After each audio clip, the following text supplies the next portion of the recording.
sabihin napipicturean yung sasakyan mo? Ano masama sa amin? Sir, ang ginagawa ko yung cellphone niya, inapas niya ako sa mukha ng cellphone. Sa mukha ng cellphone?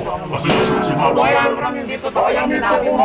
Ang dami-dami pa akong testigo. Maraming testigo, maraming nanonood, ha? Pero yung ginawa mo, hindi sila magsasalita dahil takot sa'yo. Sinakal sa kami, anak kong gano'n.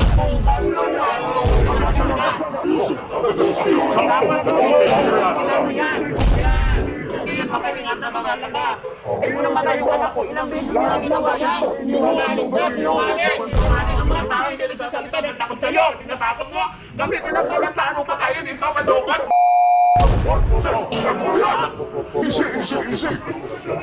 Sila Porque alam mo, apat lang kami sa bahay, puro babae. Abnormal pa yung kasama namin isa. Kaya kami tinatakot lagi. Ang bako namin, butas ang bintana.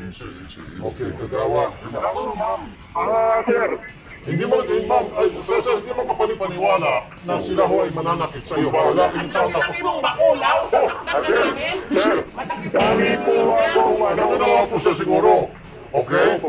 Okay, sir, ha? At huwag na kayo magbanta, huwag na kayo manakit, kagawad, sir. Nagbabanta po, hindi ako. Sila manakit sa akin. Paano kami sir magbabanta sa babae namin tao? Babae kami kung sino lang ang gamit namin sa financial support na lang tayo mag-usap. Kami nakipag-usap sa iyo, hindi mo kami. Anong ginawa sa amin? Binubog mo kami, yung anak ko sinakal mo, yung apo ko. Nakita mo yung sukat ng apo ko? Gawa ng sabi mo, umubulong-bulong yung bata sa ano, wala kang pakialam. Sabi ko, ganito yung ginawa.